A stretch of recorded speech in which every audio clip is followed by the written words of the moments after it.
رو کے دیکھ لیا ساری دنیا کے سامنے، کچھ رب کے سامنے رو کے نہ دیکھ لیں؟ اب اسے کہے نا، اب حضور کی بارگاہ میں عرض کر کے نہ دیکھ لے، اب اپنے اللہ کی جانب رجوع نہ کرے؟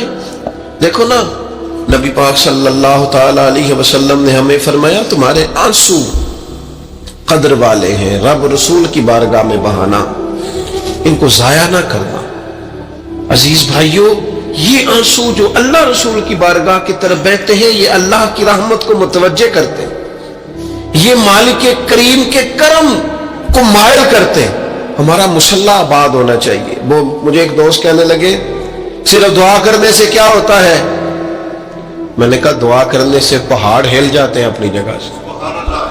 میرے رسول پاک رات کو دعا کریں تو صبح فاروق اعظم جیسے لوگ آ جاتے ہیں دین اسلام۔ نبی پاک علیہ السلام رات دعا کرے نا، دعا، اور بدر کی رات حضور دعا کرے تو اللہ 7,000 فرشتوں کو بھیج دیتا ہے مسلمانوں کی مدد کے لیے۔ صحابہ فرماتے ہیں میدان بدر میں ہم کسی کو قتل کرنا چاہتے تھے، لیکن اس کی گردن پہلے سے کٹ کے گر جاتی تھی، فرشتے آئے ہوئے تھے۔ آج ہمارے ساتھ اللہ کی مدد ناراض ہو گئی ہے، ہم سے رب کی مدد ناراض ہے۔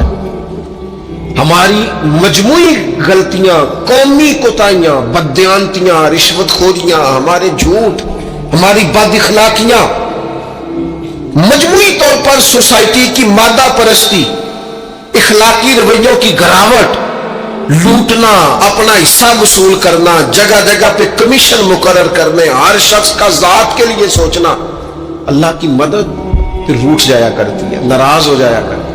سب سے ضروری کام یہ ہے، سب سے ضروری کام کہ اللہ کی مدد شامل ہو۔ سب سے ایک صحابی تھے، ایک جگہ انہیں شہید کیا جا رہا تھا، تو کافر چاہتے تھے کہ ہم ان کی لاش کو معاذ اللہ ثم معاذ اللہ بے حرمتی کریں۔ انہوں نے عرض کی مالک تو میرا مددگار ہے، اس بیابان جنگل میں میری مدد کرنا۔ شہد کی مکھیاں آ گئیں، ان کے پورے وجود کو چھپا لیا، کوئی چیز قریب آئی نہیں، اور لوگ کہتے ہیں مکھی اٹھ کے بیٹھے تو زخمی کر دیتی ہے، لیکن وہ اٹھ کے گئی تو وجود پہلے سے زیادہ تر و تازہ تھا۔ اللہ نے محفوظ کر لیا وجود ان لوگوں کا، اللہ نے حفاظت فرمائی، اللہ کی مدد شامل تھی، اللہ کی مدد۔ ایٹم بم تم نے بنا لیے، ہتھیار تم نے سجا لیے، دولتیں تم نے جمع کر لی، بڑے بڑے تم نے ادارے قائم کیے،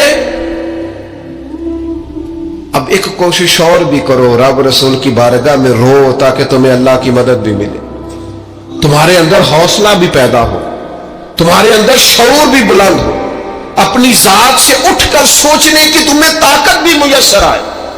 میرے عزیز، اگر اس کی بارگاہ میں رونا آ جائے نا، اس کی بارگاہ میں اسے منانا آ جائے، تو پھر تو کیفیات ہی کچھ اور ہو جاتی ہے۔ کتنا کو روئیں بھلا؟ حضور فرماتے ہیں بہت لمبا تم نہ بھی نہ رونا، اگر مکھی کے یا مچھر کے پر کے برابر بھی تمہارے آنسو نکل گئے نا، میں اب اس سے زیادہ کیا آپ کی بارگاہ میں بات عرض کروں۔ حضور فرماتے ہیں ایک مکھی اور مچھر کے پر کے برابر بھی تیری آنکھ سے آنسو نکل آیا، شرط یہ ہے نکلے ریاکاری کے لیے نہیں، نکلے اللہ کی رضا کے لیے، اس کی خشیت میں نکلے۔ فرمایا اگر مکھی کے پر کے برابر بھی تو رو پڑا تو اللہ تعالیٰ تیرے لیے دوزخ سے آزادی لکھ دے گا۔ اور نبی پاک صلی اللہ تعالی علیہ وسلم نے بیان فرمایا ہے، حضور فرماتے جو اللہ کے خوف سے رو پڑے نا، جس طرح بھینس بکری گائے کے تھنوں سے نکلا ہوا دودھ دوبارہ تھنوں میں نہیں نہ جاتا، اسی طرح جو رب کی یاد میں رو پڑے وہ دوزخ میں نہیں جاتا۔ یہ مثال دیکھیں کیسی دی حضور نے سمجھانے۔ اگر کبھی رونا آئے اس کے لیے تنہائی کا انتخاب کریں، مجموع میں نہیں۔ ایک بندے کو حضرت عمر نے مجمع میں روتا دیکھا تو فرمایا یہ کام تو اکیلے میں کرتا تیرے لیے برکت والا ہوتا، تیرے آنسو نکلے، تیرے رخساروں پہ بہے۔ اور شیر خدا تو شیر ہے نا، حضرت مولا علی شیر خدا فرماتے ہیں اگر تیری آنکھوں سے کبھی آنسو نکلے نا اللہ کی یاد میں، حضور کی محبت میں، تو فرمایا ان آنسوؤں کو پوچھنا نا، ان کو چہرے سے صاف نہ کرنا، یہ تو آنسو اس قابل ہے کہ تیرے رخساروں پہ رہے، یہ تو روشنی ہے تیرے چہرے، ان کو پوچھنا نا۔ حضرت علی رضی اللہ تعالیٰ عنہ نصیحت کرتے ہیں انہیں رہنے دے، یہ آنسو بڑا قیمتی ہے، یہ نکلا تیری آنکھ سے ہے پر کسی کا ہو کے نکلا ہے، نکلا تیری آنکھ سے ہے پر کسی کے لیے نکلا، نکلا تیری آنکھ سے ہے پر اس نے تجھے بتایا ہے کہ تیرے وجود میں، تیری دھڑکنوں میں، تیرے جذبات میں کسی اور کا بھی حصہ ہے۔ یہ رب رسول کی رضا کے لیے چھلکا ہے۔ وہ حضرت شیخ سعدی رحمت اللہ تعالی علیہ، آپ مہمان نواز بڑے تھے حضرت سعدی۔ کچھ لوگ نا بڑے مہمان، سارا دن یہی سوچتے رہتے ہیں کسی کو کھلانا کیسے، جی دنیا آوے کھا کھا جاوے تے راضی ہوئے بلا۔ تو حضرت سعدی مہمان نواز بڑے تھے، تو قرضہ چڑھ گیا، قرضہ صرف مہمانوں کو کھانا کھلانے کا ہی تھا۔ تو ایک دن سارے ہی قرض کھا کے بیٹھ کے کہنے لگا بابا پیسے دیں گے تو جائیں گے، پیسے رکھ، سب جھگڑا کر رہے ہیں۔ تو حضرت سعدی کہتے ہیں وہ مطالبہ کر رہے ہیں پیسے دو اور مجھے ٹینشن ہے، ان کو کھلایا پلایا کچھ نہیں۔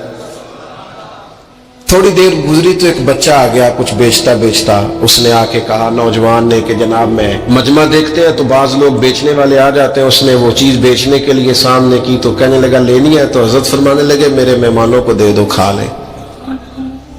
انہوں نے دے دی، اب وہ کہنے لگا پیسے، تو حضرت بڑے پریشان ہوئے، کہنے لگے بیٹا آپ بھی بیٹھ جائیں، یہ بھی سارے پیسے لینے ہی آئے ہیں، ان کو ملیں گے آپ کو بھی مل جائیں گے۔ تو وہ نوجوان رو پڑا،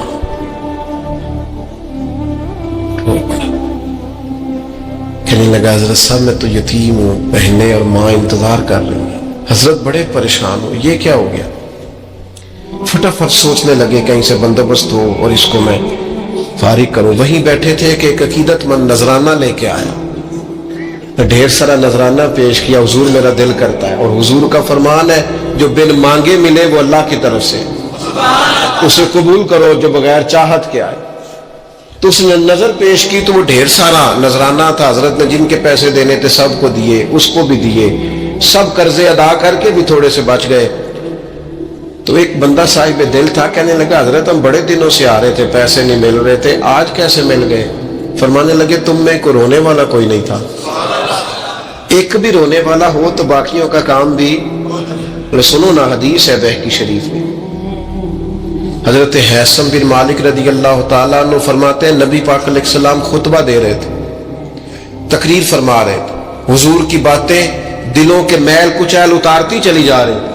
فرماتے ایک شخص نبی پاک علیہ السلام کے سامنے بیٹھ کر حضور کی گفتگو سن رہے تھے، وہ رو پڑے، ساری گفتگو چھوڑ کے نبی پاک صلی اللہ تعالی علیہ وسلم کی توجہ اس شخص کی طرف ہو گئی۔ ہوا کیا ہے؟ وہ تقریر سنتے، بات سنتے بس رو پڑے۔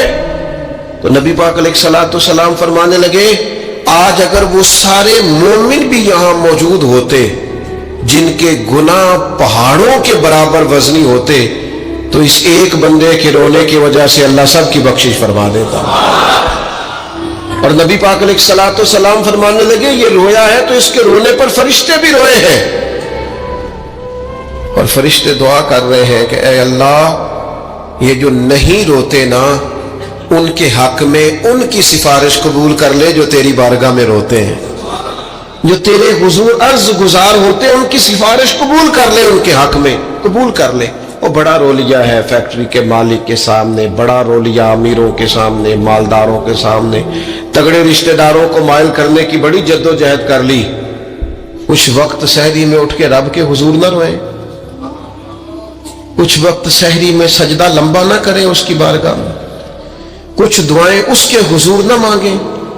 میں کہوں گا ماؤں سے پریشان ہے بیٹے، سحری میں دامن پھیلا دو رب کی بارگاہ۔ میں کہوں گا والد سے سفارشیں تم نے بڑی ڈھونڈ لی، جد و جہد بڑی کر لی، یاروں سے بڑا کہہ لیا کہ بیٹے کو باہر بھیجنا ہے، کوئی کاروبار ٹھیک کرنا ہے، اب کچھ دروازہ اللہ کی رحمت کا بھی تو کھٹکھٹاؤ نا۔ اور میرے نبی پاک علیہ السلام نے گارنٹی دی ہے، فرمایا ماں باپ اولاد کے لیے جو بھی مانگے اللہ اپنے فضل سے عطا فرماتا ہے۔ اللہ کی بارگاہ کی طرف رجوع کریں، زیادہ توجہ رب کی جانب، اتنا نہ دوڑے بندوں کے پیچھے، اتنا نہ منائیں بندوں کو، اللہ کی طرف توجہ، اپنے رب کی بارگاہ میں رونا، اللہ رسول کے حضور حاضر ہونا ہے۔ آپ دیکھیے کس قدر جم کے صحابہ حضور کی محبت میں آنسو بہاتے۔ حضرت صوبان بن مالک آ کے روئی پڑے تھے نا، حضور نے خود جا کے پوچھا کیا ہوا؟ بتانا نہیں پڑا، بس آنسو چھلکے تو نبی کریم نے فرمایا صوبان کیا ہوا؟ عرض کی دل نہیں لگتا، یہاں تو پریشان ہوتا ہوں تو زیارت کر لیتا ہوں، تو جنت میں کیسے دل لگے گا؟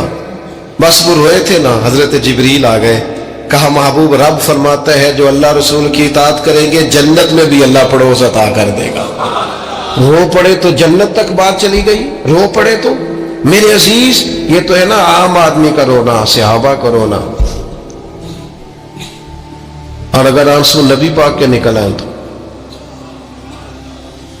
صحیح مسلم میں، صحیح بخاری میں حدیث ہے، سرکار دو عالم علیہ السلام ان آیات کی تلاوت فرما رہے تھے جو حضرت ابراہیم علیہ السلام کے بارے میں آئیں، جو جناب عیسیٰ کے بارے میں آئیں، جن آیات میں حضرت ابراہیم اور جناب عیسیٰ علیہ السلام نے کہا ہے اللہ بہت سارے لوگ گمراہ ہو گئے، بہت سارے لوگ گمراہ کر دیے گئے، اور جن میں یہ فرمایا کہ یا اللہ جو میری اطاعت کریں گے وہ میرے ہیں، اور جو میری نافرمانی کرے تو ان کے لیے غفور ہے۔ جب اپنی اپنی امت کے گناہگاروں کا تذکرہ جناب ابراہیم اور حضرت عیسیٰ علیہ السلام جو کرتے ہیں، اور قرآن مجید نے جس کا بیان کیا اس کو حضور نے پڑھا تو نبی پاک کی آنکھوں میں آنسو آ گئے۔ یہ مسلم شریف، حضور روئے۔ اللہ کریم نے حضرت جبریل امین کو کہا جبریل جائیے میرے حبیب سے پوچھئے کیا معاملہ ہے۔ حضرت جبریل آئے، حالانکہ رب جانتا ہے، آ کے عرض کی یا رسول اللہ رب فرماتا ہے آپ رو رہے ہیں، تو کہا جبریل امت کے لیے رو رہا ہوں۔ آپ کی توجہ ہے میری بات؟ حضور امت کے لیے روتے ہیں نا، اللہ کرے امتی بھی کبھی نبی کے لیے روئے۔ کہا امت کے لیے رو رہا ہوں، تو حضرت جبریل امین علیہ السلام دوبارہ عرض گزار ہوئے مالک آپ کے حبیب امت کے لیے رو رہے ہیں، تو فرمایا میرے حبیب سے کہہ دے وَلَسَوْفَ يُؤْتِيكَ رَبُّكَ فَتَرْضَىٰ، آپ کا رب آپ کو اتنا دے گا کہ آپ اپنے رب سے راضی ہو جائیں گے۔ اللہ آپ کو راضی کر دے گا، محبوب امت کے بارے میں پریشان نہیں کرے گا۔ اپنی تنہائی کو آباد کریں، اکیلے میں اللہ اللہ کریں، تلاوت کلام مجید کا اس طرح کا ذوق ہو۔ حضرت عمر سنا کرتے تھے تو رو پڑا کرتے تھے، حضرت فاروق اعظم رضی اللہ تعالیٰ عنہ پہلی صف میں قرآن مجید کی تلاوت کر کے روتے تھے تو تیسری صف تک آپ کی ہچکیوں کی آواز جاتی تھی۔ ان لوگوں کا درد ہی سارے کا سارا کتاب و سنت سے، اللہ رسول کی بارگاہ سے، ہم نے نا اپنے آپ کو کمزور کر لیا ہے، دنیا داروں کے سامنے رو رو کے، دکھ بتا بتا کے پریشان۔ وہ میرے ایک دوست ہے، ان کی بات مجھے بڑی اچھی لگی، وہ کہتے ہیں تگڑے رشتہ دار آتے ہیں نا تو کئی دفعہ میرا معاذ اللہ جھوٹ بولنے کو دل کرتا ہے، کہتے ہیں حالات کیسے ہیں تو میرا دل کرتا ہے ان کو کہنے کو کہ تم سے بڑے اچھے ہیں، اگرچہ غریب بھی ہے۔ کہتے ہیں میں چڑھتا ہوں کہ بندوں کا کیا کام ہے آ کے میرے لیے پریشانی کا اظہار کریں اور کہیں کوئی حکم ہوا تو بتانا کیا مطلب ہے۔ وہ کوئی شاعر تھا نا، تو کوئی بندہ 5 روپے پھینک گیا اس کو، اس نے کہا جی آپ کو ضرورت ہوگی، تو بڑا دانشور آدمی تھا، اس نے کہا اٹھا اپنے پیسے لے جا، مجھے ضرورت ہوگی تو اللہ رسول سے مانگ لوں گا۔ اس نے کہا یہ آرزوئے طلب اور میں آپ سے کروں، تیرے جیسے بندے ہم مجھے دیں گے؟ یہ آرزوئے طلب اور میں آپ سے کروں، یہ بھیک اس کو دیجئے جس کا خدا نہ ہو۔ میں رب رسول کی بارگاہ میں رو لوں گا، مجھے اللہ کی بارگاہ سے ملے، کتنا ملے گا؟ وَيَرْزُقْهُ مِنْ حَيْثُ لَا يَحْتَسِبُ، اتنا ملے گا کہ بندے کا گمان بھی نہیں ہوگا۔ ایک بہت بڑا سیٹھ آ گیا ایک دفعہ ہمارے بزرگوں کے پاس، بہت بڑا مالدار امیر کبیر آدمی، تو حاجدار کے کوٹ میں کہنے لگا مدرسے کا کتنا کو خرچہ ہے؟ فرمانے لگے آپ بات کریں، کہنے لگا جی میرا خیال ہے آپ سارا میرے ذمہ ہی لگا دیں، 100 200 400 روپے آپ چھوڑ دیں۔ تو فرمانے لگے آپ دیں گے پھر حساب بھی کریں گے، ہمیں وہ رب دیتا ہے جو بے حساب ہی دیتا ہے اور حساب کی رسوائی بھی نہیں ڈالتا، لہذا آپ کا جو انداز ہے وہ بتاتا ہے کہ آپ کے لہجے میں وہ والا انداز۔ وہ کچھ لوگ آ کے نا جی وہ کہتے ہیں جی کسی کو پیسے لگن والے دیں سانو دسو اسی لا دئیے، میں کہ تسی کدھر اور ہی لا لو۔ اگر آپ کو کسی پر اعتماد ہی نہیں ہے، آپ کا لہجہ ہی کچھ اور طرح کا ہے، تو اس کا معنی کیا ہے؟ میرے عزیز لوگ تو تھوڑا دیتے ہیں تو پریشان کرتے ہیں، اس رب کی طرف رجوع کریں جو اتنا دیتا ہے کہ بندے لے لے کے ہی تھکتے ہیں، وہ دے کے نہیں تھکتا۔ اللہ کے حضور اپنے آنسو بہائیں، کچھ وقت عبادات کے لیے رکھیں. جو آنکھیں رب کے خوف سے آنسو بہاتی ہیں نا، ان کو اللہ پھر دوزخ پر حرام کر دیتا ہے. پھر وہ جہنم میں نہیں جایا کرتے. وہ اللہ کے خوف سے چھلک پڑی، جذبات ابل کر باہر آ گئے. سعادت مند لوگ ہوتے ہیں، سعادت مند. نبی پاک علیہ السلام نے فرمایا، ترمذی میں موجود ہے، حضور فرماتے ہیں 3 باتیں خوش بختی کی علامت ہے. یا رسول اللہ صلی اللہ تعالی علیہ وسلم کون سی؟ تو ایک تو حضور نے فرمایا اللہ سے ڈرو، اور دوسرا فرمایا بلا وجہ اپنے گھر سے نہ نکلو، اور تیسرا فرمایا اپنے گناہوں پر رویا کرو. اگر تمہیں رونا آ جاتا ہے تو یہ سعادت مندی ہے تمہارے لیے. مجھے کچھ دوست کہتے ہیں مجھے غصہ بڑا آتا ہے، تو میں کہتا ہوں مجھے بھی بڑا آتا ہے، بڑا آتا ہے، لیکن اپنے گناہوں پر آتا ہے، اپنی غلطیوں پر آتا ہے. مجھے زندگی میں جتنا غصہ آیا ہے اپنی کوتاہیوں پر آیا. جہاں جہاں مجھ سے سستیاں ہوئی ہیں مجھے ان پر غصہ آتا ہے. اور جب اپنے آپ پر غصے سے فارغ ہوں گے تو کسی اور پر بھی کر لیں گے. ابھی تو ڈھونڈتا پھرتا ہوں اے اقبال اپنے آپ کو، آپ ہی گویا مسافر، آپ ہی منزل ہوں میں. میرے عزیز، اگر انسان کو یہ سعادت مندی نصیب ہو جائے، وہ کبھی اپنے مالک کے خوف سے رو پڑے، کبھی اس کی محبت میں رو پڑے. مجھے بتائیں نا، بچہ جب رو ہی پڑتا ہے تو پھر اماں سارے کام چھوڑ کے متوجہ ہو جاتی. لوگ کہتے ہیں وہ میرے پاس آیا تھا تو بس رو ہی پڑا تھا، تو پھر میں کیا کرتا؟ وہ رو ہی پڑا ہے تو معاملہ ختم ہو گیا. بچے کی شدید غلطی پر اسے ڈانٹا تھا پر وہ رو پڑا، نرم ہو گیا دل ماں کا، باپ کا، چچا کا، بڑوں کا، چونکہ وہ رو پڑا ہے. عزیز بھائی، جب تو بھی رب کی بارگاہ میں رو ہی پڑے گا نا، جب تو اس کی خشیت سے ٹوٹ ہی جائے گا، جب اس کے حضور آ کے عرض کرے گا نا مالک میں کہاں جاؤں تیری بارگاہ میں نہ ہوں، کہاں جاؤں. آپ جتنے بھی انبیاء کے تذکرے پر حضرت شعیب علیہ السلام بڑا ہی رویا کرتے تھے. اللہ کریم نے پوچھا جنت کے لیے روتے ہو کہ دوزخ کے خوف سے؟ کہا مالک میں تو تیرے لیے روتا ہوں، تیری چاہت میں روتا ہوں، تیرے لیے آنسو بہاتا ہوں. میرے عزیز، انبیاء ہو، صلحاء ہو، اتقیاء ہو،